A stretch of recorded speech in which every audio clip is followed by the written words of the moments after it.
Alors, bonjour, rebonjour. Pas de pause pour les gens qui sont là depuis le début, donc voilà. C'est comme ça. Mais ça va être, vous allez voir, ça va être une petite pause, en tout cas je l'espère pour vous. Moi j'ai été très inspiré par les deux précédentes interventions qui ont eu lieu. C'était toujours bien de reculer un petit peu la caméra et d'observer les choses d'un peu plus loin que son propre périmètre. Donc on va se présenter, Emmanuel et moi, c'est une invention en tandem. Nous, on intervient sur la thématique Fab Lab et Open Badge. Donc Fab Lab, est-ce que vous voulez bien... Alors je sais bien qu'on est en visio, ça va pas être facile pour les gens qui sont à distance, mais est-ce que dans les gens qui sont dans la salle, la notion de Fab Lab est une notion totalement étrangère? Première levée de main éventuellement. Un peu connue. À peu près un peu connue. D'accord, un peu connue. Et maîtrisée. Julie, tu as le droit de lever la main. Voilà, merci. Ok, c'était juste pour situer un petit peu. Donc une intervention en duo, et donc on va commencer tout simplement par se présenter. Et c'est Emmanuel qui va commencer, je crois. Presque. Ah non, c'est moi. Donc je suis Mathieu Debar. On a choisi, Emmanuel et moi, une petite image pour nous symboliser. Donc moi j'ai choisi l'Ape Chiquente, parce que c'est un petit véhicule qui consomme peu, mais qui fait plein de choses. Alors, je ne sais pas que je suis un petit véhicule qui consomme peu et qui fait plein de choses, mais j'aime bien cette image. Voilà. Sinon, sur un registre plus professionnel, je suis chargé de développement au sein du Dôme. Et avant d'être chargé de développement au sein du Dôme, je faisais partie de l'équipe de Relais de Sciences. Relais de Sciences étant l'association qui porte le Dôme. J'y suis depuis une vingtaine d'années maintenant. J'ai un peu vieilli entre-temps. Et initialement, il n'y avait pas de Fab Lab au niveau de Relais de Sciences. Donc j'ai aussi contribué au fait qu'il y a un espace qui s'appelle un Fab Lab et qui est ici, mais on va y revenir. Et aujourd'hui, je suis aussi coordinateur général du projet Territoire partagé, dont vous avez entendu parler par Pauline dans la première intervention. Et j'essaye aussi de mettre en place une formation au métier de responsable d'espace de médiation numérique en collaboration avec d'autres, qui va mobiliser des badges et qui débouche sur une certification. Pour ma part, j'ai rencontré Mathieu justement autour des Fab Labs et des Open Badges, et c'est ce qui m'a amené à travailler au Dôme. En tant que designer produit, je me suis intéressé à ça, on va dire au tout début, quand ça démarrait, et ça me semblait être un endroit intéressant où exercer ce métier. Et aujourd'hui, je m'occupe du Fab Lab qui est juste en dessous de nous, ici au Dôme. Alors, où sommes-nous? Vous savez où vous êtes, je suppose. Vous êtes dans un centre de culture scientifique, technique et industrielle qui s'appelle le Dôme, mais qui a choisi une façon de travailler qui est extrêmement particulière, puisque nous n'organisons jamais d'exposition. Donc notre démarche, elle est plutôt de faire ensemble, avec vous, avec ce qu'on appelle les publics, mais la notion de public ici doit être vraiment entendue dans un sens extrêmement large. On a des résidents, dont faisait partie Julie il y a encore quelques mois, qui à l'époque faisait partie de la Chambre de métier et de l'artisanat et qui aujourd'hui travaille à la région. Il y a des publics qui sont des chercheurs, il y a des publics qui sont des étudiants, il y a des publics qui sont dans le domaine de l'insertion sociale, il y a des partenaires. Tous ces publics se mélangent au niveau du Dôme et tous ces publics se mélangent aussi au niveau du Fab Lab. Alors, dans le où sommes-nous, il y avait aussi, juste pour la petite histoire, le fait de se dire que avant que cet établissement soit construit, on a expérimenté le Fab Lab, dans un tout petit espace qui faisait une quinzaine de mètres carrés, qui avait de la moquette par terre. On a mis plusieurs semaines à monter la première imprimante 3D. Ça a été un peu plus vite avec la découpe laser, qui était un peu plus simple à utiliser. Et à l'époque, on n'avait pas du tout la notion de badge. Par contre, on était déjà dans une dimension de l'apprentissage par le faire, et donc en fait dans une forme de reconnaissance ouverte et d'acquisition de compétences par le geste de faire, qui est une dimension largement reconnue dans l'univers des Fab Labs. Dans l'univers des Fab Labs, il n'y a pas forcément besoin d'être un ingénieur pour y rentrer. Ce qu'on va apprendre, on va l'apprendre en situation. Et cet apprentissage, il peut être extrêmement complexe. En tout cas, c'est la représentation que la plupart des gens en ont quand ils arrivent dans cet espace. Quand ils voient toutes ces machines, tout ce numérique, il y a plutôt un effet assez excluant. Et puis en fait, en mettant la main à la pâte, en se mettant en situation de travail, on va finalement acquérir les compétences qui sont nécessaires. Oui, c'est vrai qu'il y avait cette jolie diapositive. À toi de jouer, Emmanuel. Donc là, justement, une image du Fab Lab, pendant laquelle Mathieu faisait une présentation des lieux à d'autres personnes, où on voit plein de personnes autour d'une des grandes machines qu'on utilise ici. Donc c'est vrai que par rapport à cette représentation de ce qu'on peut avoir de la technique, des outils, de ce qui peut servir à fabriquer des objets. Et là, on avait remis pour, grosso modo, si on devait couper un peu en trois nos publics, il y a un tiers de professionnels, un tiers de particuliers, un tiers d'étudiants. Ce qui fait qu'il y a aussi une dimension où on va, enfin ça a sans doute déjà été évoqué peut-être avant, favoriser peut-être plus facilement le mélange de publics.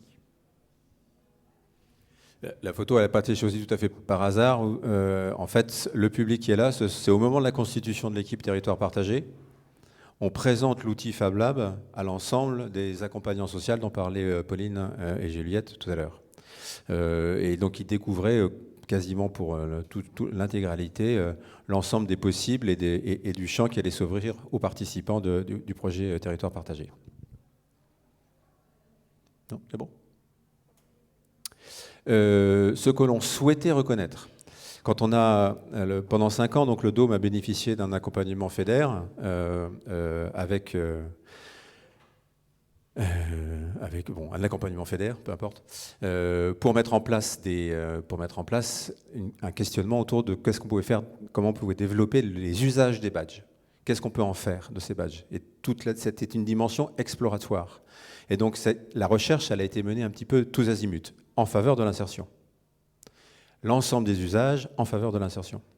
Et donc ce que l'on souhaitait reconnaître au départ. Et là, je vais laisser Emmanuel en parler, parce que c'est ce qui l'avait séduit en premier lieu.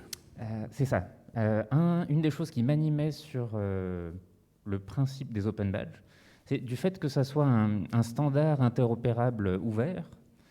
Je me disais, tiens, ça pourrait être un outil qui permettrait, si on le croise, par exemple, à des données existantes. Imaginez à gauche ce que représente là l'image, ça serait tous les points grisés, ça serait l'ensemble peut-être des connaissances qu'on pourrait potentiellement acquérir. Donc il y a beaucoup de choses, mais forcément notre temps étant limité, on ne peut pas tout apprendre. Et donc il faudrait faire des choix, se spécialiser. Et les points noirs, ça serait justement les choix qu'on aurait pu faire au cours de sa vie, aussi bien d'études qu'après le long de la vie. Mais donc ça, c'était juste, on va dire, un concept. Mais c'est aussi ça qui m'a amené après à travailler ici, vu l'avant-garde que constituait le Dôme côté Open Badge en France. Et sur la partie à droite, c'est du coup ce qu'a commencé à devenir. Si on prend l'ensemble, en tout cas une bonne partie, des Open Badges qu'on pourrait acquérir en fréquentant le lieu ici, du moins plus spécifiquement en fréquentant le Fab Lab, on a ces sortes de cartographies qu'on peut commencer à dessiner, et du coup de pouvoir naviguer sur ça et de se dire, selon le temps dont on dispose, au cours d'une visite, on n'aurait forcément que ce qui est au centre là, un peu de l'arborescence de droite. On aurait découvert, en tout cas vu, différents équipements, ce genre de choses. Et plus on progresserait dans certaines directions, et plus on irait vers, un approfondissement de l'utilisation de tel ou tel outil, ou de telle ou telle méthode logicielle, ce genre de choses.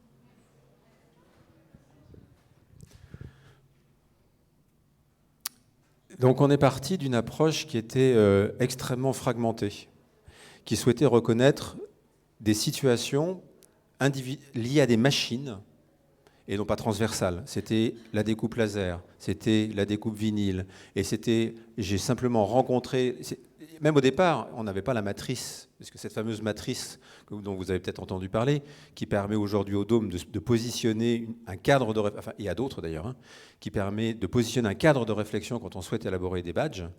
Donc quel grand champ veut-on reconnaître et quelle posture individuelle on a par rapport à ce qu'on souhaite reconnaître? On n'avait pas cet outil-là quand on a commencé à utiliser les badges au sein du Dôme. Et donc on a expérimenté plein de choses, avec des fois des vrais travers. Par exemple, on a essayé d'identifier des compétences qui se rapprochaient de ce qui a été appelé tout de suite des micro-compétences vers des certifications. C'est-à-dire on s'est dit, tiens, pour utiliser une imprimante 3D Ultimaker de 2e génération, étape 1, étape 2, étape 3, et on a commencé à rentrer dans tout ce processus d'identification de micro-petites choses, mais on s'est rendu compte qu'on faisait fausse route. Donc on est revenu en arrière. On est revenu sur des positionnements, effectivement, qui aujourd'hui, on appelle ça « j'ai découvert » jusqu'à « je maîtrise ». sans indiquer à l'intérieur par quel processus on est passé. On constate juste une situation de travail. Mais ce cheminement-là, il n'a pas été évident au départ, hein. Il a fallu qu'on le pose. Et en ce sens, la matrice qui est utilisée aujourd'hui est, je trouve, un outil assez précieux parce qu'elle accélère le processus de prise en compte de ce qu'on peut reconnaître dans un espace à haute technicité comme celui d'un Fab Lab. Donc voilà la fameuse matrice. Alors, est-ce que j'enfonce des portes ouvertes sur cette matrice pour les gens qui sont dans la salle? Qui connaît cette matrice? Oui, ok, pas tout à fait.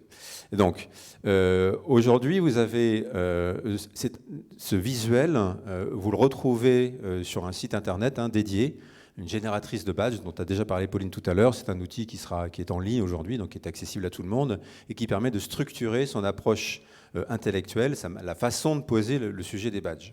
C'est pas un outil fini, c'est pas un outil figé, c'est une proposition qui est la nôtre, qui est quand même le fruit d'une réflexion de 5 ans, avec de multiples opérateurs, validés par des acteurs comme Badges dans la Normandie, etc., et qui est quand même assez largement utilisé. Mais il ne faut surtout pas considérer que c'est l'outil définitif concernant la façon de penser le sujet des badges. Il peut être enrichi, et il peut aussi, bien évidemment, on peut proposer une autre façon, une autre approche. Celui-ci, quand même, est assez robuste, et jusqu'à preuve du contraire, il a fait ses preuves. Donc, on a 2 grands champs de reconnaissance, le champ des savoirs et des compétences et le champ engagement et participation. Au niveau du Fab Lab, on est bien évidemment beaucoup plus dans la dimension savoir et compétences. Quoique, si on a aujourd'hui à l'intérieur du Fab Lab des gens qui s'agrègent autour d'un projet, un projet particulier, qu'ils sont plusieurs, ce qu'on va reconnaître par rapport à ce groupe d'individus n'est pas une compétence technique particulière, mais cet engagement dans un projet. Donc on a Léon ici, on a eu le FarmBot, on a eu OpenBike, on a eu pas mal de sujets, de gros projets comme ça qui agrégeaient des communautés. Et donc dans ce contexte-là, c'est plutôt l'engagement et la participation qu'on a reconnu, y compris dans un espace Fab Lab, que savoir et compétences. Mais dans le flux d'accueil quotidien des publics au sein du Dôme, donc des gens qui viennent de façon plutôt individuelle pour des besoins qui leur sont propres, on est plutôt dans le champ de la reconnaissance de savoir et compétences. Alors il y a un autre champ où on les utilise aussi dans la dynamique savoir et compétences, c'est dans le contexte territoire partagé. Pauline l'a largement évoqué tout à l'heure, donc peut-être vous étiez là, donc je ne vais pas revenir 100 fois dessus, mais on est plutôt dans cette dimension, j'ai découvert, si ce n'est qu'on a en plus simplifié, sur les 5 postures, c'est-à-dire que au départ, le danger des badges, c'était la note. C'est-à-dire que j'ai eu 0 sur 20, c'est j'ai découvert, puis j'ai 20 sur 20, c'est je peux transmettre. C'est de renvoyer à une question d'évaluation, type diplôme, type note, et que ça pouvait être perçu comme tel par les publics.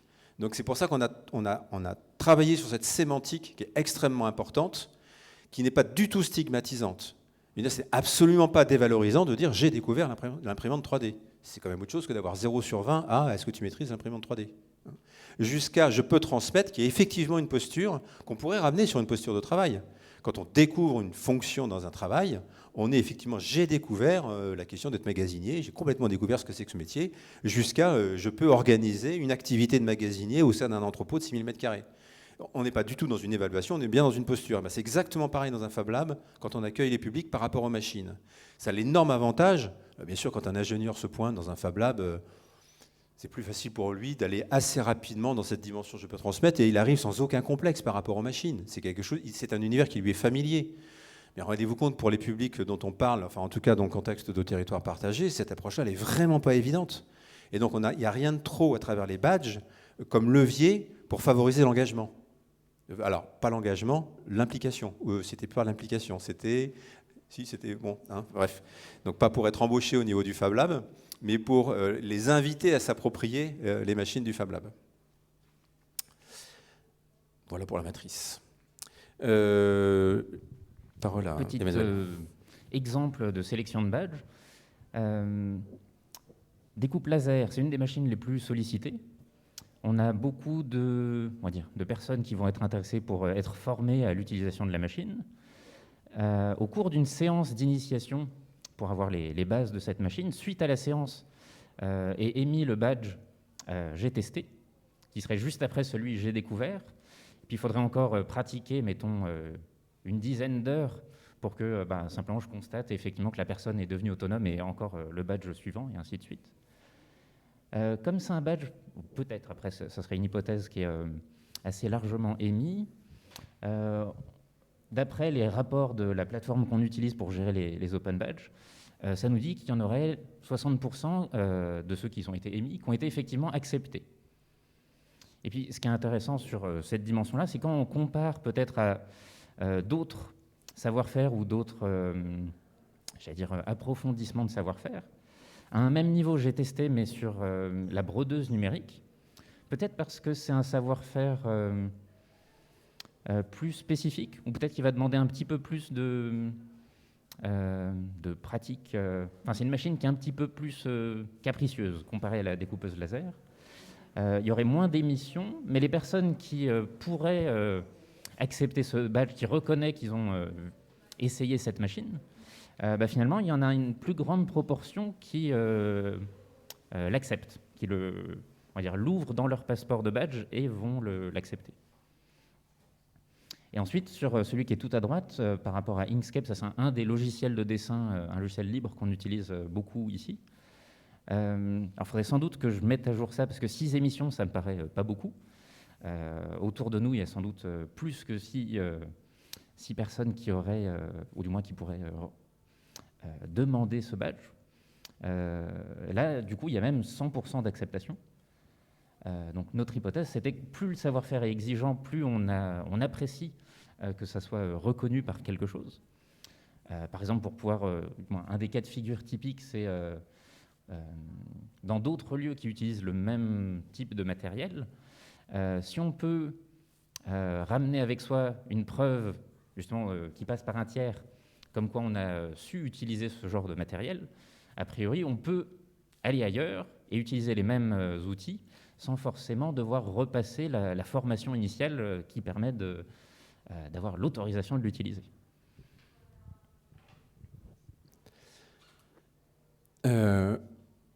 On était donc dans cette approche au fil de l'eau, enfin au fil des mois, au fil des années, avec une forme de maturité par rapport au sujet des badges. On est quand même parti de reconnaître une compétence, un savoir-faire, un engagement, à se dire que finalement, ce qui est intéressant pour la personne, parce que nous, on était là en train d'émettre, on était assez auto-centrés, en se disant, tiens, voilà, nous, le Dôme, en collaboration avec la Chambre d'agriculture de Normandie, on est sur ce FEDER, on y va, qu'est-ce qu'on peut proposer ? On était dans une pensée qui était assez...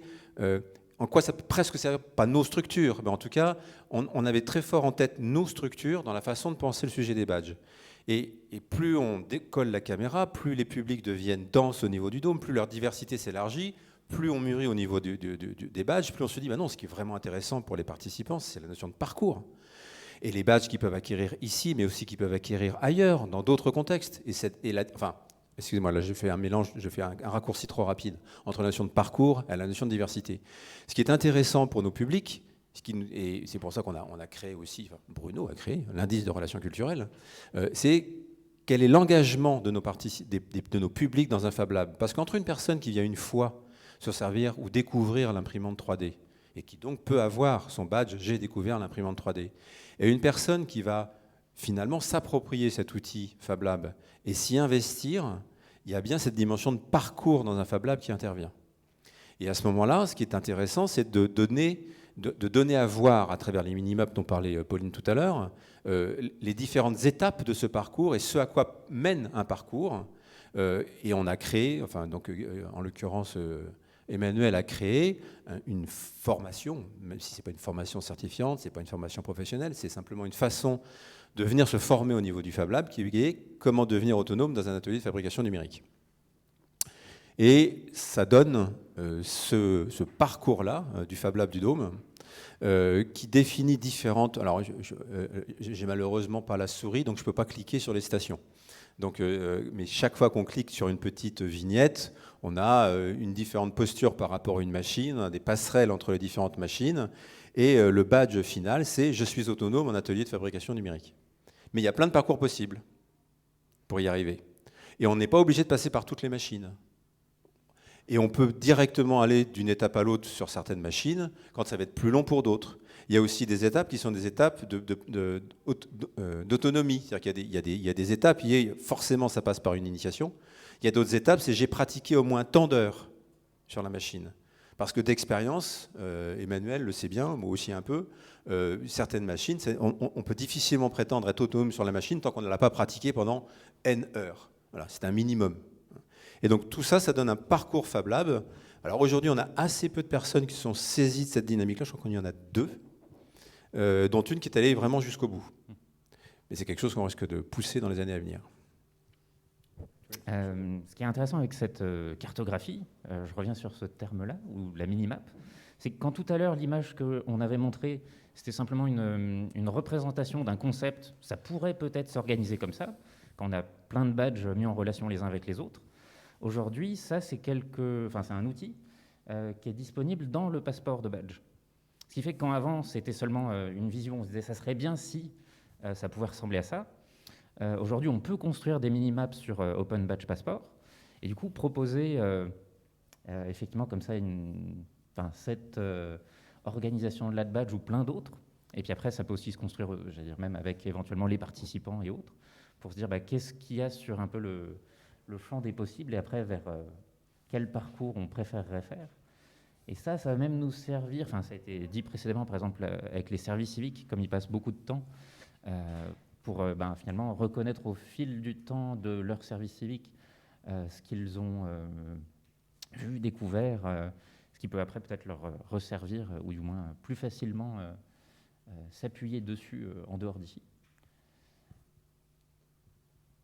Et je voulais terminer, pas tout à fait terminer, parce j'aurais aussi un moment, redécoller la caméra, parce que j'ai aussi la chance de faire partie donc, du réseau français des Fab Labs. J'en suis un administrateur au titre du Dôme. Et donc, vous faire part un peu des problématiques qui se posent au niveau des Fab Labs à l'échelle nationale. Là, on a beaucoup parlé du Fab Lab au sein du Dôme et de notre expérience à travers les badges au niveau local, mais il y a aussi une problématique qui est plus nationale. Et vous faire part, donc, la Fondation Orange a lancé un programme. La Fondation Orange, sans flagornerie, ils ne sont pas là, donc je peux, tranquille. Mais ils sont assez présents sur l'univers des Fab Labs. Ils ont soutenu le projet Parcours Digital dont parlait Pauline tout à l'heure. Et là, ils ont lancé un grand programme international qui s'appelle les Orange Digital Center, où ils essayent de former des Fab Managers dans différents pays, surtout sur le continent africain.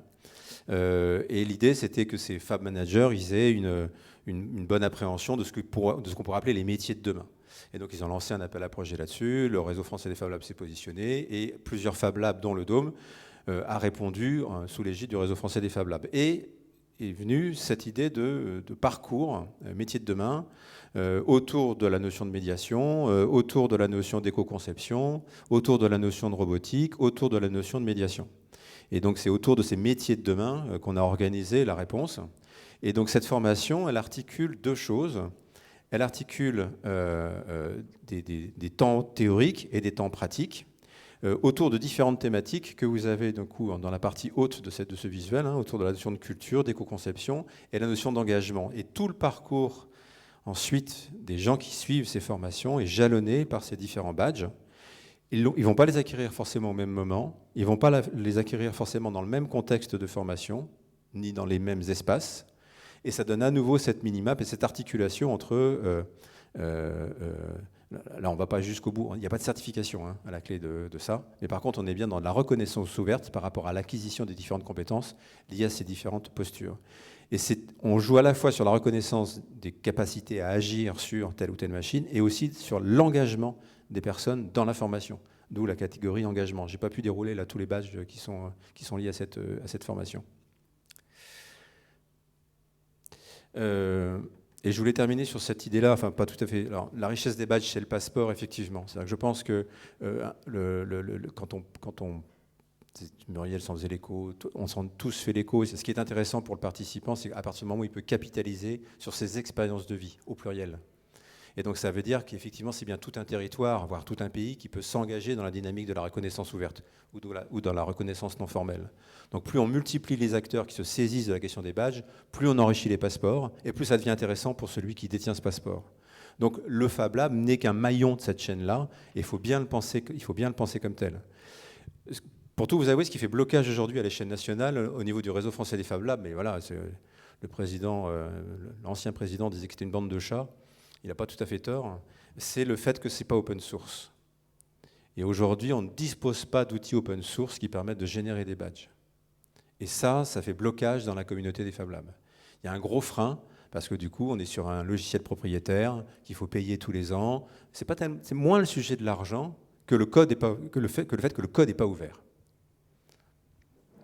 Peut-être tu me diras le contraire, mais... Ou alors, on verra pour les questions tout à l'heure. OK. L'autre élément, c'est que, comme on est souvent dans le monde des fab managers, dans un monde assez technophile, la façon dont ils envisagent les badges est souvent calquée sur je sais utiliser, je ne vais pas reprendre le même exemple, mais je sais utiliser la brodeuse de telle marque avec tel logiciel. Et donc, étape 1, j'identifie les process de fabrication, étape 2, etc. Et en fait, ils reproduisent un schéma qu'ils ont en tête, qui est celui d'un diplôme d'ingénieur, où on empile des compétences sur une trajectoire linéaire. Et paradoxalement, puisqu'en fait, ils sont dans un Fab Lab, dans des reconnaissances non formelles, mais ils sont tellement imprimés, ils sont tellement dans cette logique diplôme qu'ils ont du mal avec l'approche en fait purement reconnaissance non formelle. Tu voulais ajouter quelque chose ou pas? Non.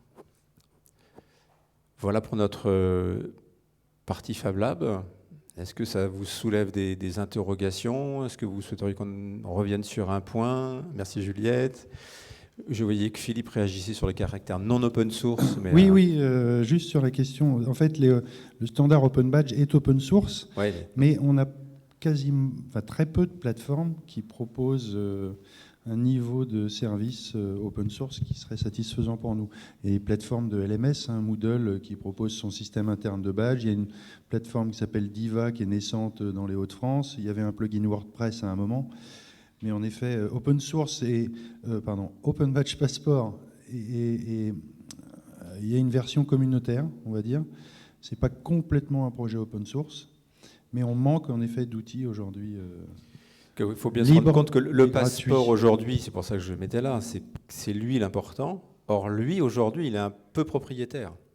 C'est-à-dire qu'en fonction de la plateforme ou du système qui émet le badge, ils ne sont pas tous agglomérables dans un seul et même passeport. Donc en fait, la promesse du passeport a un biais à cet endroit-là qui a été repéré par la communauté des Fab Labs et qui effectivement pose problème. Parce que si on en fait une forme de standard, c'est-à-dire vraiment à l'échelle, pour le coup, il faudrait que ce soit un standard international, encore faudrait-il que sur la partie émission, création des badges, ok, chacun peut poser une façon de procéder qui invite à, mais au niveau de l'usager, celui qui détient un passeport, encore faudrait-il qu'il puisse, lui, agréger des badges acquis de ces différentes plateformes, surtout si on se met sur une échelle internationale, ce qui intéresse singulièrement l'univers des Fab Labs, puisque les Fab Labs, c'est quand même un réseau mondial. On n'est pas sur une échelle nationale, on est bien sur des projets qui se véhiculent grâce au numérique. Donc ils sont vraiment dans cette démarche intellectuelle-là, et ça pose un problème aujourd'hui dans l'univers des Fab Labs. Ils sont convaincus de la qualité et de la pertinence de la reconnaissance ouverte, ils en sont les premiers acteurs, mais il y a ce gros frein qui est une contrainte majeure pour son développement et son appropriation en France.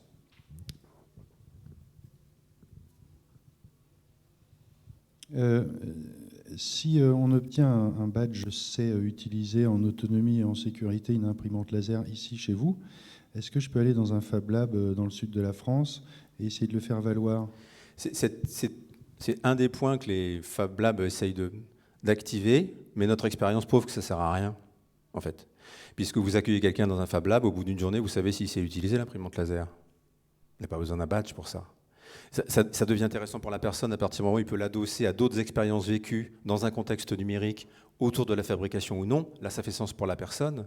Mais pour l'espace qui accueille l'usager en question, ça n'est pas facilitant. Éventuellement, ça peut être intéressant de voir, de mettre un petit peu en confiance, mais je ne pense pas que ce soit la bonne approche. C'est l'approche qui a été prévue, mais finalement, on s'aperçoit, en plus d'un espace à l'autre, ce n'est pas les mêmes outils.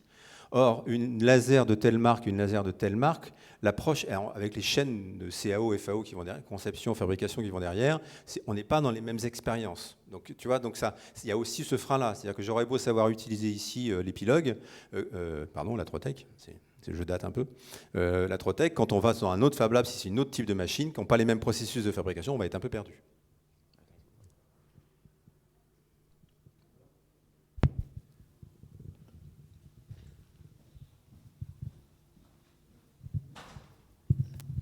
Moi, j'ai deux questions. Alors, j'étais obligé de sortir tout à l'heure, mais première question, dans le système de reconnaissance que vous proposez,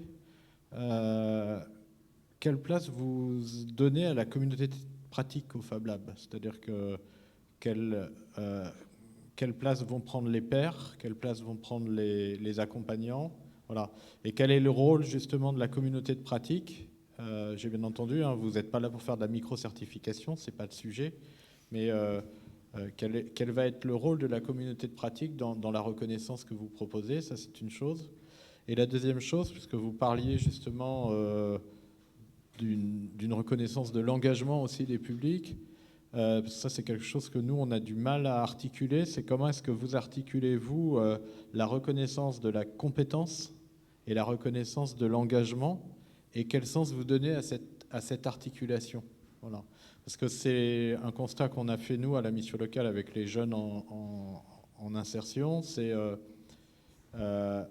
plus on va multiplier les objets de la reconnaissance, voilà, on va reconnaître des expériences, on va reconnaître des compétences, on va reconnaître un engagement, voilà, plus pour eux c'est compliqué de s'y retrouver. Voilà, du coup on a nous volontairement réduit les objets de la reconnaissance et on les a limités simplement à l'expérience et à la compétence, et on n'a pas voulu rajouter d'autres sphères pour pas complexifier justement le positionnement de la personne dans l'acte de reconnaissance, voilà, parce qu'on veut qu'il soit pleinement acteur de cette reconnaissance.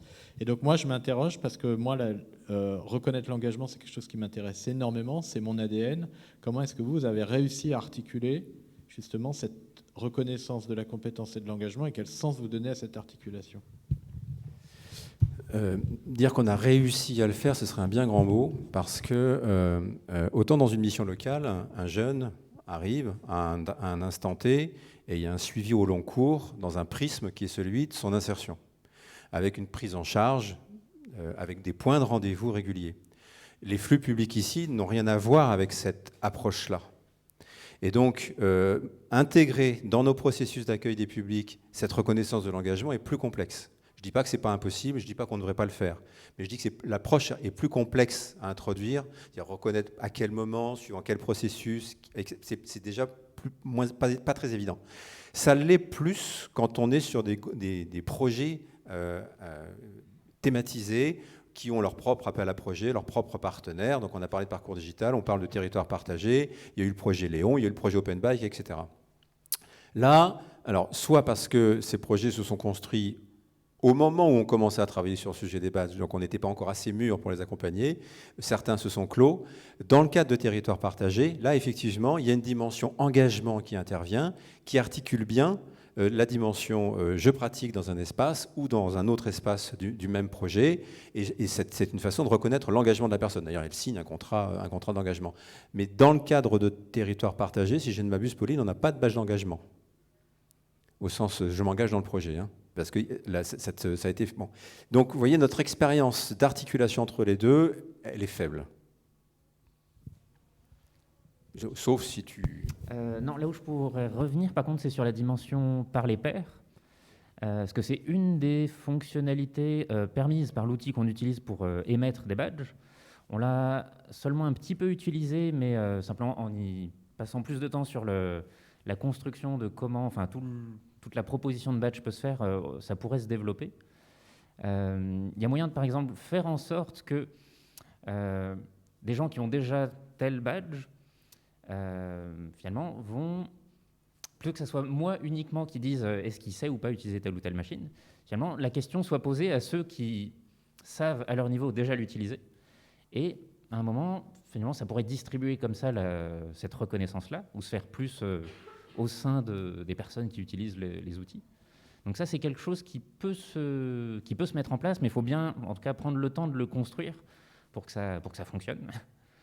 Alors que c'est vrai qu'aujourd'hui, on va surtout émettre des badges à l'issue des initiations ou quand je vois les gens revenir. Au bout d'un moment, s'ils ne me posent plus de questions pour utiliser telle ou telle machine, je vais leur accorder le badge suivant et ainsi de suite. Mais ça gagnerait peut-être en horizontalité. Je peux quand même, excuse-moi Bruno, je te donne la parole tout de suite après, mais parler du projet FarmBot, puisque le projet FarmBot s'adressait à des publics extrêmement différents, dans des contextes extrêmement différents à l'échelle régionale. Et là, on n'a pas, alors une fois encore, on n'a pas articulé des badges techniques et des badges d'engagement, mais la seule chose par contre qu'on a reconnu, c'est de l'engagement. Et cet engagement, il était le fait aussi bien de l'enseignant ou du responsable associatif sur son territoire que des publics finaux. Donc il avait la même valeur que l'on soit élève, pour faire simple, ou enseignant. Et ça, c'est intéressant. Et c'est un badge qui a été finalement plutôt assez bien accepté. Enfin, en tout cas, les gens ont cliqué oui à 60-70% dès qu'on leur proposait.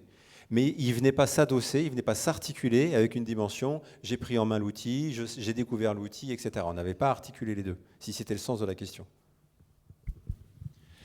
J'ai le sentiment que ça pose la question de savoir si le badge serait un outil pour identifier une communauté du Fab Lab. Parce que c'est un des usages possibles des badges, c'est d'avoir une reconnaissance d'une communauté et de la capacité de cette communauté d'interagir. Oui. Est-ce que l'expérience aujourd'hui est probante là-dessus ou définitivement il n'y a pas vraiment communauté Il me semble qu'on a un badge, mais peut-être plus à un niveau régional. Genre, je suis membre de la communauté des Fab Labs normands. Moins local ou moins hyper local. Les gens qui viennent travailler de façon communautaire, au sens un groupe de personnes qui s'associent autour d'un objet, ça ne leur parle pas tellement d'avoir un badge qui leur connaît, ils le font. Ils font partie de cette communauté. Donc il n'y a pas de valeur ajoutée à avoir le badge, sauf quand c'est dans une dimension régionale, c'est-à-dire une identification à un autre réseau. Par contre, ça me permet de mettre le doigt sur un sujet qui est sur un élément par contre, un levier de motivation du côté des Fab Labs à l'échelle nationale, c'est la question de la documentation. Puisque dans la trajectoire implicite d'un usager dans un Fab Lab, il se doit de documenter ce qu'il fait pour le rendre accessible à d'autres. C'est presque la raison d'être même des Fab Labs. Or, force est de constater que les gens viennent dans une position de consommateur, beaucoup plus. Et il y a, notamment en France, il y a une grande défiance par rapport au fait de donner à chacun ce que j'ai produit moi. On est à la fois le meilleur pays du monde pour le droit d'auteur, mais c'est le contre-coup de ça, le contre-pied de ça, c'est que les gens, dès que vous leur demandez de donner ce qu'ils ont créé, ils ont l'impression qu'ils sont en train de lâcher leur capital vie, quoi. C'est incroyable. Et on a beaucoup de mal à lutter contre ce phénomène-là. Et donc, on est en train de réfléchir à une façon d'utiliser les badges, justement, comme venant appuyer, au contraire soutenir cet engagement-là, valoriser cet engagement-là, pour multiplier la façon dont les gens vont venir documenter ce qu'ils font dans un Fab Lab. Alors, il y a des tas de sujets derrière ça, hein, parce que si c'est documenter le fait de savoir faire un Yoda en 3D, on s'en fout un peu, quoi. Donc il faut aussi qu'on ait une forme, pas d'échelle de valeur, mais en tout cas qu'on s'accorde sur qu'est-ce qu'il est intéressant quand même de donner. Alors peut-être c'est tout simplement de donner le modèle de Yoda, même si c'est pas top, mais il y a quand même cette idée d'articuler qu'est-ce qu'on veut venir reconnaître véritablement comme mode d'engagement. Wikibadge, vous connaissez ou pas? C'est le principe du Wikipédia pour les badges. C'est expérimenté depuis à peu près 2 ans. Est-ce que c'est quelque chose que vous avez pu aborder avec le réseau des Fab Labs, de se dire, bah, tiens, si on se mettait d'accord ensemble sur ce qu'on pourrait reconnaître avec des badges autour de pratiques du Fab Lab en utilisant Wikibadge, est-ce que vous y avez déjà pensé? Non. J'ai vu passer l'outil, mais non, pas encore... Merci. Et il y avait une intervention sur YouTube de Madame Lenel qui disait, je ne sais plus en réponse à qui, peut-être Nicolas, que tout badge conforme au standard Open Badge peut être affiché ou importé dans le passeport. Voilà, je ne sais plus si c'était toi ou c'est moi. Toi. C'était toi. D'accord. Toute plateforme qui émet un badge, tout badge, quelle que soit la plateforme qui l'a émis, AMS Global Open Badge 2.1 peut être intégré dans un passeport. Oui. Si le passeport est lui aussi au même niveau de standard, oui. et du standard. Aujourd'hui, c'est AMS Global qui a changé de nom, mais j'ai oublié leur nouveau nom, qui est responsable du standard et qui certifie les plateformes en point 2.0 ou 2.1. Donc à vérifier. À vérifier, ok. Je vérifierai.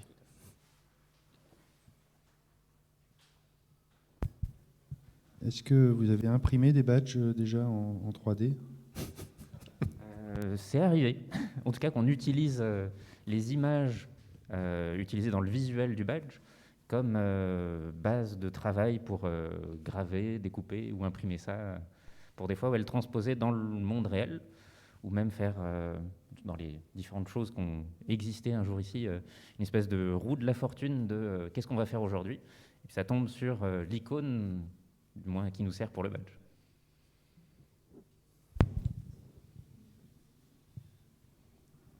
Pas d'autres questions? Peut-être moi une dernière intervention, juste pour dire que les minimaps, la minimap que vous avez produite qui montre tout ce qu'on peut apprendre au Dôme, je l'utilise souvent pour montrer que les badges, c'est aussi un moyen de rendre visible ce qu'on peut apprendre, notamment avec vos postures de je découvre, je teste, je pratique jusqu'à je peux éventuellement transmettre. Et que pour nos auditeurs, voilà, c'est une piste aussi d'utilisation intéressante. J'arrive dans un lieu, qu'est-ce que je peux apprendre?